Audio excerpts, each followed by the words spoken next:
दूसरी ये रीज़न है कि हमने पेशेंट्स को बताना है कि आपने फ़ाइबर डाइट के ऊपर फ़ोकस करना है। हमारे पेशेंट जो हैं वो फ़ाइबर डाइट नहीं ले रहे होते। फ़ाइबर से मुराद ये है कि हम लोग यूजुअली आपने देखा होगा कि जो हम लोग फ्रूट्स भी लेते हैं तो हम उसके ऊपर से छिलका उतार देते हैं। तो जो फ़ाइबर है वो आपकी गट की मोटिलिटी को बेहतर करता है। ठीक है? इसी ठीक तरह है। हम लोग जो हैं ऐसी हाई फ़ाइबर डाइट जो रिकमेंड करते हैं पेशेंट्स के अंदर, ताकि वो जिसमें हम सैलड्स पेशेंट को कहते हैं कि वो लें।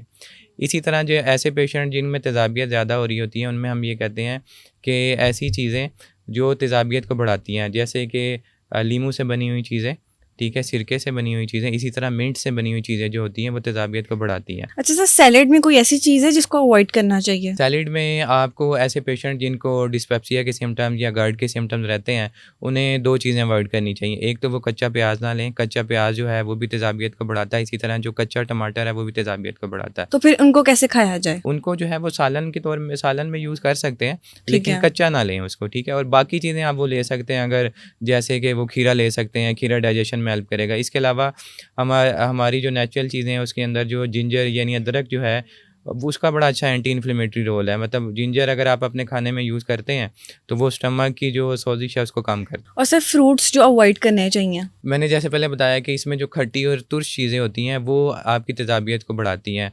इसमें कोई हार्ड एंड फास्ट रूल नहीं है। वैसे जो ऐसे पेशेंट जिनको तेज़ाबियत का ज़्यादा मसला रहता है, उनमें हम सिट्रस फ्रूट्स जो होते हैं जैसे ऑरेंजेस हो गए उनको अवॉइड करवाते हैं।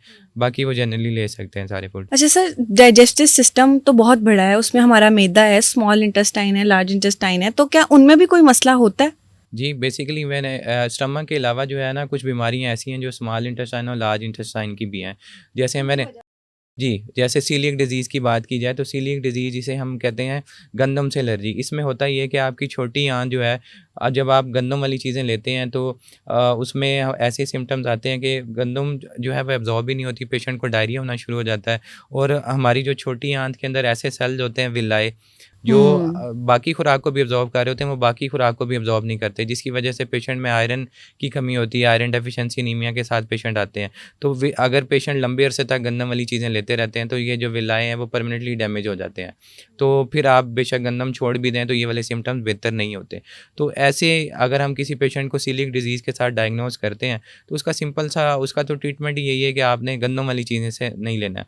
और एशिया में भी इस डिज़ीज़ की काफ़ी प्रेवलेंस है। मतलब जब हम वर्कअप करते हैं ऐसे मरीज़ों का जिनको डायरिया रहता है या उनको आयरन डेफिशिएंसी एनीमिया मतलब फ़ोलाद की कमी की वजह से खून की कमी हो रही होती है, तो उसमें जो है वो काफ़ी केसेज़ में हमें सीलिएक डिज़ीज़ के जो है वो केसेज़ सामने नज़र आते हैं, मतलब टेस्टिंग के अंदर। सर आपके पास ज़्यादा केसेस किस रिलेटेड आते हैं? ज़्यादा हमारे पास जो केसेज़ हैं वो डिस्पेप्सिया और GERD से रिलेटेड ही आते हैं, जिसमें पेशेंट को यही कंप्लेंट्स होती हैं कि खाने के बाद जो है वो स्टमक में दर्द होती है, मतलब पेट के ऊपर वाले हिस्से में दर्द होना, खाने के बाद पेट फूल जाना, या पेशेंट को जो है ना वो GERD के सिम्पटम्स होते हैं। और जब हम वर्कअप करवाते हैं, अगर हम 100 लोगों की बात करें तो 80% जो लोग हैं वो फंक्शनल डिसऑर्डर्स के ही होते हैं, मतलब जिनका डाइटरी पैटर्न नहीं सही।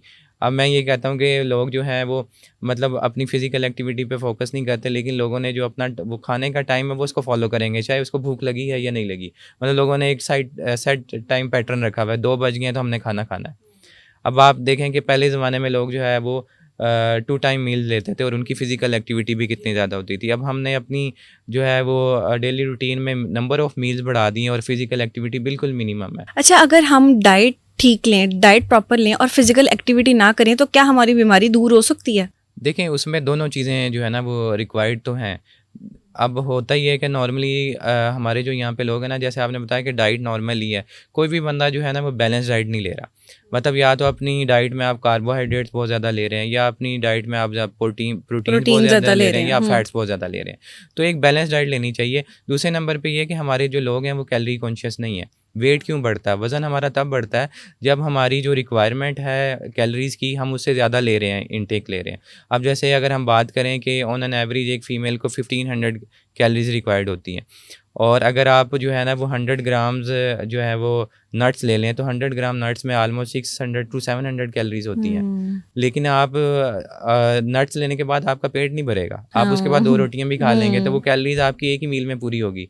तो वो बाकी आप जितनी पूरे दिन में मील्स लेंगे तो वो तो आपने एक्स्ट्रा पुट कर ली और उसी से आपकी फ़ैट बनेगी, और उसकी वजह से जो है वो आपका वेट ज़्यादा होगा और उसकी वजह से फिर आपको शुगर और ये वाली बीमारियाँ होती हैं। मतलब एक्सरसाइज इज मोस्ट इम्पोर्टेंट। तो उसमें देखें फैक्टर्स दोनों ही चाहिए होते हैं। आपको अपनी डाइट को भी रिड्यूस करना होता है और दूसरे नंबर पे आपको कैलोरी कॉन्शियस होना है। जैसे मैंने बताया कि अगर कोई बंदा वज़न कम करना चाहता है तो उसके 2 तरीके हैं।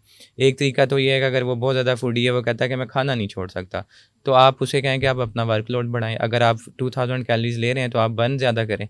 मतलब 2000 से ज़्यादा बर्न करेंगे तो फिर ही आपका जो है वो वो बॉडी वेट जो है वो फैट से जो है उसको जो है ना वो मतलब फैट से जो है वो वो निकालेगी, एनर्जी निकालेगी ना। मतलब फैट की डिकम्पोज़िशन होगी और इसकी वजह से आपका वेट लॉस होना शुरू होगा।